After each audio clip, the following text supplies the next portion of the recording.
ಗೃಹಲಕ್ಷ್ಮಿ ಕಾಸು ಸರ್ಕಾರಿ chit fund ಮಹಿಳೆಯರಿಗಾಗಿ ರಾಜ್ಯ ಸರ್ಕಾರ ತರೋದಕ್ಕೆ ಯೋಚಿಸಿರುವ ಹೊಸ ಪ್ಲಾನ್ ಇದು. ಅಂದ್ರೆ ಹಣವನ್ನ ಮಹಿಳೆಯರು ಉಳಿತಾಯ ಮಾಡಿಕೊಳ್ಳಿ ಅನ್ನೋ ಕಾರಣಕ್ಕೋಸ್ಕರ.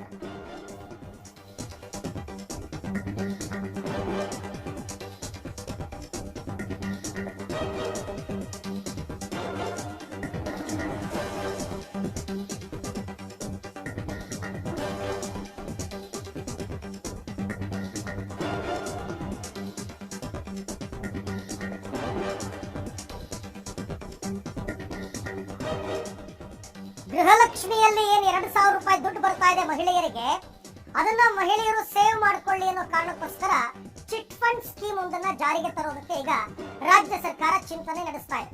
ಈಗಾಗಲೇ ಕೇರಳ ರಾಜ್ಯದಲ್ಲಿ ಇದು ಜಾರಿಯಲ್ಲಿದೆ. MSIL Mysuru sales international limited ಸರ್ಕಾರಿ ಸ್ವಾಮ್ಯದ ಸಂಸ್ಥೆಯ ಮುಖಾಂತರ ಚಿಟ್ ಫಂಡ್ ಅಲ್ಲಿ ದುಡ್ಡನ್ನ ಹೂಡಿಕೆ ಮಾಡಲಿ ಮಹಿಳೆಯರು ಅಂತ ಕೇರಳ ಮಾದರಿಯ ಚಿಟ್ ಫಂಡ್ ಇದು. ಏಪ್ರಿಲ್ ತಿಂಗಳಿನಿಂದ ಜಾರಿಯಾಗುತ್ತೆ ಈ ಚಿಟ್ ಫಂಡ್ ಸ್ಕೀಮ್. ಸ್ವಸಹಾಯ ಸಂಘಗಳು, ಮಹಿಳಾ ಸಂಘಗಳು ಅಂತ ಏನಿದೆ, ಇವುಗಳ ಮೂಲಕ ಚಿಟ್ ಫಂಡ್ ಉದ್ಯಮದ ಬಲವರ್ಧನೆ ಮಾಡುವಂತಹ ಚಿಂತನೆಯನ್ನ ರಾಜ್ಯ ಸರ್ಕಾರ ಈಗ ಹಮ್ಮಿಕೊಂಡಿದೆ. ಇದರಿಂದ ರಾಜ್ಯ ಸರ್ಕಾರಕ್ಕೂ ಲಾಭ ಆಗುತ್ತೆ, ಮಹಿಳೆಯರಿಗೂ ಕೂಡ. ಬಂದ 2,000 ರೂಪಾಯಿ ದುಡ್ಡೇನಿದೆ ಸುಮ್ಮನೆ ಯಾವ್ಯಾವುದಕ್ಕೂ ಖರ್ಚಾಗಿ ಹೋಗುತ್ತೆ ಪ್ರತಿ ತಿಂಗಳು, ಅದ್ ಲೆಕ್ಕನೂ ಸಿಗಲ್ಲ, ಏನೂ ಇಲ್ಲ. ಅದನ್ನ ಉಳಿತಾಯ ಮಾಡಿಕೊಂಡ್ರೆ ಮುಂದೆ ಭವಿಷ್ಯದಲ್ಲಿ ಅದರಿಂದ ಉಪಯೋಗ ಆಗುತ್ತೆ ಅನ್ನೋ ಕಾರಣಕ್ಕೋಸ್ಕರ MSIL ಮುಖಾಂತರ ಚಿಟ್ ಫಂಡ್, ಅಂದ್ರೆ ನಿಮಗೆ ಅರ್ಥ ಆಗ್ಬೇಕು ಅಂದ್ರೆ ಈ ಚೀಟಿ ಹಾಕೋ ರೀತಿ, ತಿಂಗಳು 2,000 ರೂಪಾಯಿ ಚೀಟಿ ಕಟ್ಟೋದು. ನಿಮಗೆ ಒಂದು ನಿರ್ದಿಷ್ಟ ಸಮಯ ಅಂತ ಇರುತ್ತೆ, 20 ತಿಂಗಳು, 30 ತಿಂಗಳು, 50 ತಿಂಗಳು, ಈ ತರ ಏನೋ ಕಟ್ಟದಿರುತ್ತೆ. ಬಂದಿರೋ ದುಡ್ಡನ್ನ ಕಟ್ಟಿದ್ರೆ ಕೊನೆಗೆ ನಿಮಗೆ ಬಡ್ಡಿ ಸಮೇತ ದುಡ್ಡು ವಾಪಸ್ ಬರುತ್ತೆ. ನೋಡಿ, ಗೃಹಲಕ್ಷ್ಮಿ ಹಣ ಬರ್ತಾ ಇರೋದ್ರಿಂದ ಮಹಿಳೆಯರಲ್ಲಿ ಹಣ ಲಭ್ಯತೆ ಇದೆ, ಎಲ್ಲರಲ್ಲೂ ಲಭ್ಯತೆ ಇದೆ ಅಂತ ಹೇಳಕ್ಕಾಗಲ್ಲ. ಈ 2,000 ರೂಪಾಯಿಂದನೇ ಜೀವನ ನಡೆಸ್ತಾ ಇರ್ತಕ್ಕಂಥ ತುಂಬಾ ಜನ ಮಹಿಳೆಯರಿದ್ದಾರೆ, ಅವ್ರ ಕೈಲಾಗದೇ ಇರಬಹುದು, ಬಟ್ ಅನುಕೂಲ ಯಾರ್ಯಾರಿಗಿದೆ ಅವರು ಕಟ್ಟಬಹುದು. ಸರ್ಕಾರಿ ಸ್ವಾಮ್ಯದ MSIL ಚಿಟ್ ಫಂಡ್ ಉನ್ನತೀಕರಣಕ್ಕೆ ಪ್ಲಾನ್. ಈಗಾಗಲೇ ಆಲ್ರೆಡಿ MSIL ನಿಂದ ಈ ತರ ಚಿಟ್ ಫಂಡ್ ನಡೀತಾ ಇದೆ. ಇದರಲ್ಲಿ ನಂಬಿಕೆ ಇಟ್ಟು ಇನ್ವೆಸ್ಟ್ ಮಾಡಬಹುದು, ಯಾಕೆಂದ್ರೆ ಇದು ಸರ್ಕಾರಿ ಸ್ವಾಮ್ಯದ ಕಂಪನಿ, ಯಾವುದೋ ದೋಖಾ ಕಂಪನಿ ಅಲ್ಲ. ಕೇರಳ ಮಾದರಿ ಚಿಟ್ ಫಂಡ್ ನಡೆಸೋದಕ್ಕೆ ಈಗ ನಿರ್ಧಾರವನ್ನ ರಾಜ್ಯ ಸರ್ಕಾರ ನಡೆಸಿದೆ. ಕೇರಳದಲ್ಲಿ 40,000 ಕೋಟಿ ವಹಿವಾಟು ನಡೆಸಲಾಗುತ್ತೆ ವರ್ಷಕ್ಕೆ 40,000 ಕೋಟಿ ಈ ಚಿಟ್ ಫಂಡ್ ನಲ್ಲೇ ನಡೆಯುತ್ತಂತೆ ಟರ್ನ್ ಓವರ್. ಕರ್ನಾಟಕದಲ್ಲಿ ಸದ್ಯ ಈ ಚಿಟ್ ಫಂಡ್ ಉದ್ಯಮ 300 ಕೋಟಿ ಅಷ್ಟಿದೆ ಕರ್ನಾಟಕದಲ್ಲಿ. ಇಲ್ಲಿ 300 ಕೋಟಿ, ಅಲ್ಲಿ 40,000 ಕೋಟಿ, ವ್ಯತ್ಯಾಸ ನೋಡಿ. ಅಂದ್ರೆ ಅಲ್ಲಿನ ಜನ ಅದನ್ನ ಸಂಪೂರ್ಣವಾಗಿ ನಂಬಿ ಹೂಡಿಕೆಯನ್ನ ಮಾಡ್ತಾ ಇದ್ದಾರೆ. ನಮ್ಮಲ್ಲಿನೂ ಕೂಡ ಶುರುವಾಗಿಲ್ಲ, ಮಾಡಬೇಕು ಅಂತ. 10,000 ಕೋಟಿಯಷ್ಟು ಲಾಭದಾಯಕವಾಗಿ ಮಾಡುವ ಉದ್ದೇಶ. ಕೇರಳಕ್ಕಿಂತ ನಮ್ಮ ರಾಜ್ಯ ದೊಡ್ಡ ರಾಜ್ಯ, ಮಾಡಬಹುದು ಸರಿಯಾಗಿ ಇಂಪ್ಲಿಮೆಂಟ್ ಮಾಡಿದ್ರೆ. ಸ್ವಸಹಾಯ ಸಂಘಗಳ ಮೂಲಕ ಚಿಟ್ ಫಂಡ್ ಉದ್ಯಮವನ್ನ ಬಲಪಡಿಸೋದು ರಾಜ್ಯ ಸರ್ಕಾರದ ಉದ್ದೇಶ. ಏಪ್ರಿಲ್ನಲ್ಲಿ ನಯಾ ರೂಪದಲ್ಲಿ ಈ ಚಿಟ್ ಫಂಡ್ ಬಿಸ್ನೆಸ್ ಬರುತ್ತೆ. ಯಾರನ್ನ ಗುರಿಯಾಗಿಸಿ ಮಾಡ್ತಾ ಇರೋದು ಅಂತಂದ್ರೆ, ಯಾರ್ಯಾರು ಮಹಿಳೆಯರು ಗೃಹಲಕ್ಷ್ಮಿ ಯೋಜನೆಯಲ್ಲಿ 2,000 ರೂಪಾಯಿ ಪ್ರತಿ ತಿಂಗಳು ತಗೋತಾ ಇದ್ದಾರೋ ಅವರುಗಳು ತಮ್ಮ 2,000 ರೂಪಾಯಿಯನ್ನ ಚಿಟ್ ಫಂಡ್ ನಲ್ಲಿ ಹೂಡಿಕೆ ಮಾಡೋದು. ಬಟ್ ಇದರಲ್ಲಿ ಕೆಲವೊಂದು ಸಮಸ್ಯೆಗಳಿದೆ, ಬಗೆಹರಿಸ್ಕೋಬೇಕು ಸರ್ಕಾರ. ಯಾಕೆಂದ್ರೆ ಚಿಟ್ ಫಂಡ್ ನೀವು ಕಟ್ಟಕ್ಕೆ ಶುರು ಮಾಡಿದ್ರೆ ಆ ಚಿಟ್ ಫಂಡ್ ಹಣ ಪ್ರತಿ ತಿಂಗಳು ಕಟ್ಟೋದಕ್ಕೆ ಡೆಡ್ ಲೈನ್ ಇರುತ್ತೆ, ಒಂದು ಡೇಟ್ ಅಂತ, ಅಷ್ಟರಲ್ಲಿ ಕಟ್ಬಿಡ್ಬೇಕು. ಬಟ್ ನೀವು ಗೃಹಲಕ್ಷ್ಮಿ ಯೋಜನೆಯಲ್ಲಿ ಸರಿಯಾಗಿ ಹಣನೇ ಕೊಡ್ತಾ ಇಲ್ಲ.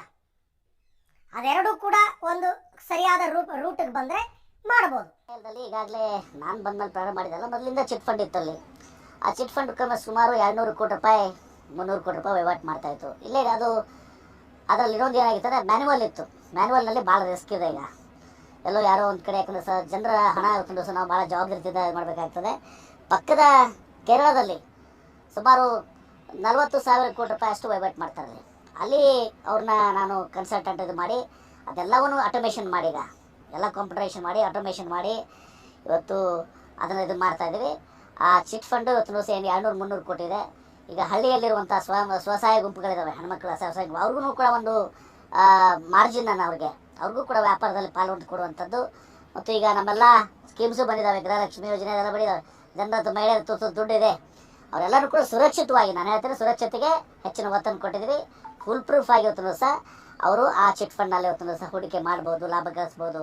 ಆ ದಿಶೆಯಲ್ಲಿ ಒಂದು MSIL ನಲ್ಲಿ ಇದನ್ನು ಮಾಡಿದ್ದೀವಿ. ಈ ಬಗ್ಗೆ ಮತ್ತಷ್ಟು ಮಾಹಿತಿ ನನ್ನ ಕೊಲ್ಲಿಗ್ ಲೋಕೇಶ್ ಅವರಿಂದ ಪಡೆಯೋಣ. ಲೋಕೇಶ್, ನಿಜಕ್ಕೂ ಕೂಡ ಒಳ್ಳೆ ಸ್ಕೀಮ್. ಜನ ಹಣವನ್ನ ಹೂಡಿಕೆ ಮಾಡೋದಕ್ಕೆ, ಅದನ್ನ ಸೇವ್ ಮಾಡ್ಕೊಳ್ಳೋದಕ್ಕೆ ಒಳ್ಳೆ ಸ್ಕೀಮ್, ಇಲ್ಲ ಅಂತಲ್ಲ. ಆದ್ರೆ ಇದನ್ನ ಇಂಪ್ಲಿಮೆಂಟ್ ಮಾಡೋದಕ್ಕೆ ಸರ್ಕಾರ ಕೂಡ ಸ್ವಲ್ಪ ತನ್ನನ್ನ ತಾನು ಸ್ಟ್ರೀಮ್ ಲೈನ್ ಮಾಡ್ಕೋಬೇಕಾಗತ್ತೆ. 5ನೇ ತಾರೀಕು ಒಳಗಡೆ ಚೀಟಿ ಕಟ್ಬಿಡ್ಬೇಕು, ಚಿಟ್ ಫಂಡ್ ದುಡ್ಡು ಕಟ್ಬಿಡ್ಬೇಕು. ಬಟ್ ಗೃಹಲಕ್ಷ್ಮಿ ಯೋಜನೆ ದುಡ್ಡು ಯಾವ್ಯಾವಾಗ್ಲೂ ಬರ್ತಾ ಇದೆ.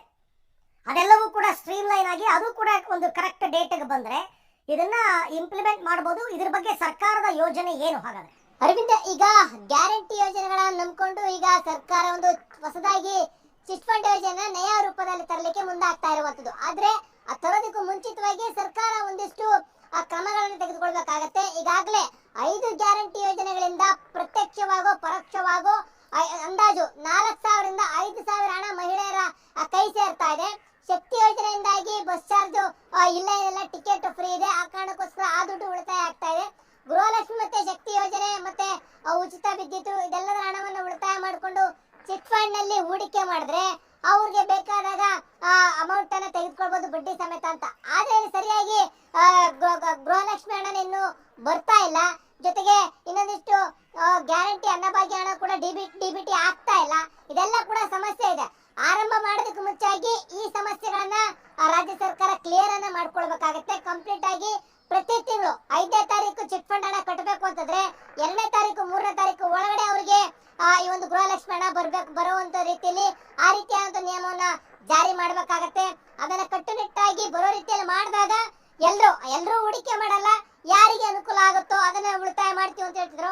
ಅವ್ರ ಈ ಒಂದು ಸ್ವಸಹಾಯ ಸಂಘಗಳ ಮೂಲಕ ಚಿಟ್ ಫಂಡ್ ನಲ್ಲಿ ಹೂಡಿಕೆಯನ್ನ ಮಾಡಿ ಅವರಿಗೆ ಬೇಕಾದಾಗ ಬಡ್ಡಿ ಸಮೇತ ಎತ್ಕೊಳ್ಬೇಕಾಗತ್ತೆ.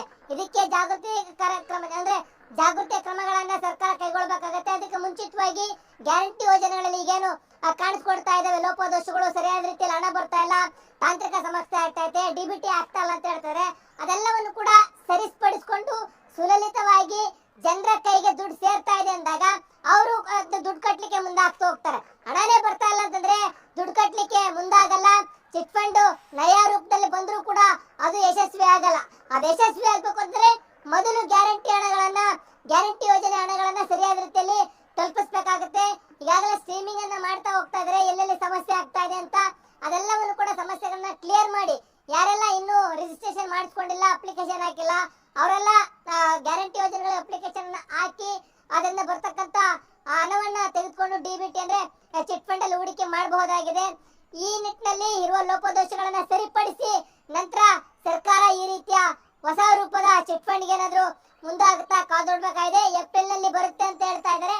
ಆದ್ರೆ ಈಗ ಇಲ್ಲಿರ್ತಕ್ಕಂಥ ಲೋಪದೋಷಗಳನ್ನು ಯಾವ ರೀತಿ ಸರಿಪಡಿಸಿ ಸುಲಲಿತವಾಗಿ ಮಹಿಳೆಯರ ಅಕೌಂಟ್ಗೆ ಅಮೌಂಟ್ ತಲುಪೋ ರೀತಿಯಲ್ಲಿ ಕ್ರಮ ವಹಿಸುತ್ತೆ ಅಂತೇಳಿ ಕಾದೊಡ್ಬೇಕಾಗಿದೆ. ಅರವಿಂದ್, ಬಟ್ ಈ ಗೃಹಲಕ್ಷ್ಮಿ ಯೋಜನೆಯ ಫಲಾನುಭವಿಗಳು ಯಾರ್ಯಾರಿದ್ದಾರೆ 2,000 ರೂಪಾಯಿ ತಗೋತಾ ಇರೋರು, ಇದು ಎಲ್ರಿಗೂ ಕೂಡ ಕಡ್ಡಾಯವಾಗಿ ಕಂಪಲ್ಸರಿ ಅಂತ ಮಾಡ್ತಾರ ಅಥವಾ ಆಪ್ಷನಲ್ ಕೊಡ್ತಾರ? ನಿಮಗೆ ಆದ್ರೆ ಕಟ್ಟಿ, ಇಲ್ಲ ಅಂದ್ರೆ ಬೇಡ, ಆ ತರನ?